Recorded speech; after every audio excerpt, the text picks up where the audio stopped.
ഇത് ഒരു അധ്യാപികയുടെ മാത്രം കഥയല്ല. സങ്കടങ്ങളുടെ ചുഴിയിൽപ്പെട്ട് വഴിമുട്ടി നിൽക്കുന്ന ഒരുപാട് പെൺകുട്ടികളുടെ കഥയാണ്. ദേവിക എന്നാണ് അവളുടെ പേര്.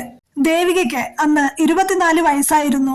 നന്നായി പഠിച്ച പെൺകുട്ടി. അച്ഛൻ വിരമിച്ച ഒരു സർക്കാർ ഉദ്യോഗസ്ഥൻ. ഇനി മകൾക്കൊരു നല്ല വിവാഹം എന്നത് മാത്രമായിരുന്നു അവളുടെ അമ്മയുടെ ഒരേയൊരു പ്രാർത്ഥന. കുറെ ആലോചനകൾ വന്നെങ്കിലും പല കാരണങ്ങളാൽ ഒന്നും ഒത്തുവന്നില്ല. ഒടുവിലാണ് എല്ലാവർക്കും തികച്ചും അനുയോജ്യമെന്ന് തോന്നിയ ആ ബന്ധം വരുന്നത്. പയ്യൻ വിദേശത്ത് നല്ല നിലയിൽ ജോലി ചെയ്യുന്നു. മാന്യമായ കുടുംബം. ജാതകപ്പൊരുത്തവും സാമ്പത്തികവുമെല്ലാം ഒത്തുവന്നപ്പോൾ ആ വീട്ടിൽ സന്തോഷത്തിന്റെ അലയൊലികൾ മുഴങ്ങി. പെട്ടെന്ന് തന്നെ നിശ്ചയം കഴിഞ്ഞു. വിവാഹ ദിവസവും കുറിച്ചു. വിവാഹത്തിന് ഒരാഴ്ച മുൻപ് ഒരുപാട് പ്രതീക്ഷയോടെ ആ കുടുംബം ഗുരുവായൂരിലെത്തി. മന്ത്രകോടിയും സ്വർണത്താലിയും കണ്ണന്റെ നടയിൽ സമർപ്പിച്ച് അവർ കണ്ണീരോടെ പ്രാർത്ഥിച്ചു.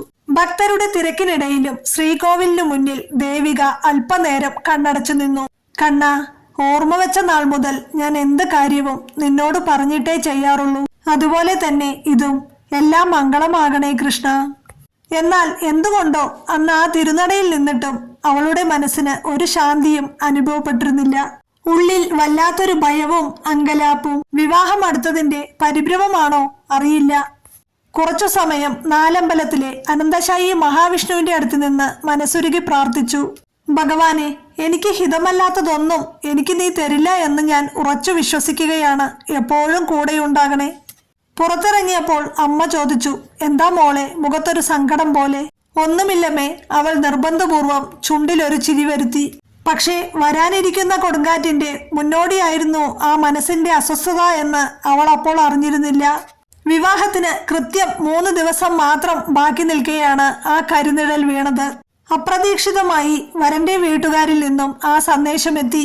ഈ വിവാഹത്തിൽ നിന്നും ഞങ്ങൾ പിന്മാറുന്നു. ആ യുവാവിന് മറ്റൊരു പെൺകുട്ടിയുമായി വർഷങ്ങളായുള്ള പ്രണയബന്ധമുണ്ടായിരുന്നു. വീട്ടുകാരുടെ നിർബന്ധത്തിനും ഭീഷണിക്കും വഴങ്ങിയാണ് അവൻ ഈ വിവാഹത്തിന് സമ്മതിച്ചത്. എന്നാൽ ദേവികയുടെ കഴുത്തിൽ താലി കെട്ടാൻ സ്വന്തം മനസ്സ് അനുവദിക്കുന്നില്ലെന്ന് അവൻ തുറന്നു പറഞ്ഞു. ആ വാർത്ത വന്നതോടെ ദേവികയുടെ വീട്ടിൽ സമയം തന്നെ നിശ്ചലമായതുപോലെയായി. കല്യാണപ്പന്തൽ ഉയരേണ്ടിയിരുന്ന ആ മുറ്റത്ത് ശ്മശാന മൂകത നിറഞ്ഞു. ബന്ധുക്കളുടെ ചോദ്യങ്ങൾ, നാട്ടുകാരുടെ കുത്തുവാക്കുകൾ, സഹതാപം നിറഞ്ഞ നോട്ടങ്ങൾ. അച്ഛൻ ഒരു വാക്കുപോലും മിണ്ടാതെ നിശബ്ദനായി തളർന്നിരുന്നു. അമ്മയും വല്ലാതെ തളർന്നുപോയിരുന്നു. അപമാനഭാരത്താൽ ഉരുകുമ്പോഴും ദേവിക മാത്രം കരഞ്ഞില്ല. അവൾക്ക് കണ്ണീർ പോലും വറ്റിപ്പോയിരുന്നു. പിറ്റേന്ന് പുലർച്ചെ വീട്ടിൽ ആരോടും പറയാതെ അവൾ ഒരു ഭ്രാന്തിയെ പോലെ ഗുരുവായൂരിലേക്ക് വണ്ടി കയറി. ക്ഷേത്രത്തിൽ നല്ല തിരക്ക്. കാത്തിരുന്ന് ശ്രീകോവിലിന് മുന്നിലെത്തിയപ്പോൾ ഒരു വാക്കുപോലും പ്രാർത്ഥിക്കാൻ അവൾക്കായില്ല. കണ്ണുകൾ നിറഞ്ഞിരുന്നു. കണ്ണന്റെ പീതാംബരവും ആ മുഖത്തെ മന്ദഹാസവും മങ്ങി മങ്ങി വന്നു. ഒടുവിൽ അവളുടെ കണ്ണുകൾ അണപൊട്ടിയൊഴുകി. തൊണ്ടയിടറി വിതുമ്പിക്കൊണ്ട് അവൾ പതുക്കെ ചോദിച്ചു, ഞാൻ നിന്നോട് ചോദിച്ചു വാങ്ങിയതല്ലല്ലോ കണ്ണ. എന്നിട്ടും എന്നെ എന്തിനാ ഇത്രയും നാണം കെടുത്തിയത്? ചുറ്റമ്പലത്തിൽ പ്രദക്ഷിണം വെക്കുമ്പോഴും അവൾ ചിന്തിച്ചുകൊണ്ടേയിരുന്നു. എന്തിനാ എന്റെ ജീവിതം മറ്റുള്ളവർക്ക് പരിഹസിക്കാൻ പാകത്തിൽ ഒരു പരാജയമാക്കിയത്? തീർത്ഥവും പ്രസാദവും വാങ്ങി ഭഗവതി അമ്പലത്തിന്റെ അടുത്തെത്തിയപ്പോൾ പെട്ടെന്നാണ് അവളുടെ തോളിൽ ആരോ പിടിച്ചത്. ദേവിക ഞെട്ടിത്തിരിഞ്ഞു നോക്കി. കസവ് നേരിയതൊടുത്ത് നെറ്റിയിൽ ചന്ദനക്കുറിയിട്ട് പ്രായമായെങ്കിലും സുന്ദരിയായ ഒരു വയോധികയായിരുന്നു അത്. ആ അമ്മ ദേവികയോട് ഒന്നും ചോദിച്ചില്ല. ആശ്വസിപ്പിക്കാൻ ഉപദേശങ്ങൾ നൽകിയതുമില്ല.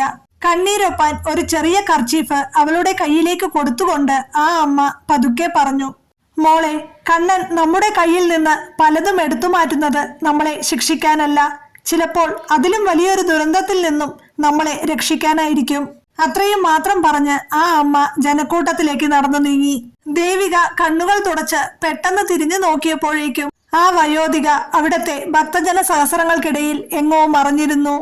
മാസങ്ങൾ കടന്നുപോയി. കാലം ദേവികയുടെ മുറിവുകളെ പതിയെ ഉണക്കാൻ തുടങ്ങി. എം.എഡ് എടുത്തിരുന്ന അവൾ കുറച്ചു ദൂരെ ഒരു സ്കൂളിൽ അധ്യാപികയായി ജോലി നേടിയിരുന്നു. വീട്ടിലാരും പിന്നീട് വിവാഹത്തെക്കുറിച്ച് സംസാരിച്ചതേയില്ല. സ്വന്തം കാലിൽ നിൽക്കാനും സമാധാനത്തോടെ ജീവിക്കാനും ദേവിക പഠിച്ചു. ഏകദേശം 5 വർഷങ്ങൾക്ക് ശേഷമാണ് നാട്ടിൽ നിന്നും ആ വാർത്ത ദേവികയുടെ കാതുകളിലെത്തുന്നത്. അന്ന് വിവാഹം മുടക്കിപ്പോയ ആ യുവാവ് കടുത്ത മദ്യപാനത്തിനും ചൂതാട്ടത്തിനും അടിമയായിരുന്നു. വിദേശത്തെ ജോലി നഷ്ടപ്പെട്ട് നാട്ടിലെത്തിയ അവൻ ഭാര്യയെ ക്രൂരമായി മർദ്ദിച്ച കേസിൽ ജയിലിലായി. അവന്റെ ആദ്യ ഭാര്യ വിവാഹമോചനം നേടി പോവുകയും പിന്നീട് രണ്ടാമത് കഴിച്ച ബന്ധവും തകർച്ചയിലാവുകയും ചെയ്തു. ചുരുക്കത്തിൽ അയാളെ വിശ്വസിച്ച് കൂടെ പോയ പെൺകുട്ടിയുടെ ജീവിതം പൂർണ്ണമായും നരകതുല്യമായി മാറിയിരുന്നു. ആ വാർത്ത കേട്ട ദിവസം ദേവിക ഒരുപാട് കരഞ്ഞു. സങ്കടം കൊണ്ടല്ല, ഭയം കൊണ്ടും മനസ്സ് നിറഞ്ഞ നന്ദി കൊണ്ടും അവളുടെ ശരീരം പതുക്കെ വിറയ്ക്കുന്നുണ്ടായിരുന്നു. അന്ന് വൈകുന്നേരം തന്നെ അവൾ വീണ്ടും ഗുരുവായൂരിലെത്തി. ശ്രീകോവിലിന്റെ മുന്നിൽ നിൽക്കുമ്പോൾ അവളുടെ മനസ്സിൽ തെളിഞ്ഞത് 5 വർഷം മുൻപ് ചുറ്റമ്പലത്തിൽ ഭഗവതി ക്ഷേത്രത്തിനടുത്ത് വെച്ച് കണ്ട വയോധികയായ ആ അമ്മയുടെ മുഖമായിരുന്നു. മോളെ, കണ്ണൻ നമ്മുടെ കയ്യിൽ നിന്ന് പലതും എടുത്തു മാറ്റുന്നത് നമ്മളെ ശിക്ഷിക്കാനല്ല, ചിലപ്പോൾ അതിലും വലിയൊരു ദുരന്തത്തിൽ നിന്നും നമ്മളെ രക്ഷിക്കാനായിരിക്കും. അപ്പോഴാണ് അവൾ ആ പരമമായ സത്യം തിരിച്ചറിഞ്ഞത്. അന്ന് ആ താലിയോടൊപ്പം ഒഴിഞ്ഞുപോയിരുന്നത് തന്റെ ജീവിതത്തിൽ സംഭവിക്കുമായിരുന്ന വലിയൊരു ദുരന്തമായിരുന്നു എന്ന് മനസ്സിലാക്കിയ അവൾ കണ്ണീരോടെ ഭഗവാനോടും ഇടത്തരികത്തുകാവിൽ ഭഗവതിയോടും കണ്ണീരോടെ നന്ദി പറഞ്ഞു. പിന്നീട് ദേവിക വിവാഹിതയായി. വലിയ സമ്പന്നനായ ഒരാളെ അല്ല അവൾ തിരഞ്ഞെടുത്തത്, കൂടെ ജോലി ചെയ്യുന്ന പാവപ്പെട്ട കുടുംബത്തിലെ ഒരു സഹ അധ്യാപകനെ. അദ്ദേഹത്തിന് വലിയ കൊട്ടാര സദൃശമായ വീടോ ആഡംബരങ്ങളോ ഉണ്ടായിരുന്നില്ല. പക്ഷേ അവിടെ മനസമാധാനം ഉണ്ടായിരുന്നു, പരസ്പര ബഹുമാനമുണ്ടായിരുന്നു, അതിരുകളില്ലാത്ത സ്നേഹമുണ്ടായിരുന്നു. അതിലുപരി അദ്ദേഹം ഒരു ഗുരുവായൂരപ്പ ഭക്തനായിരുന്നു.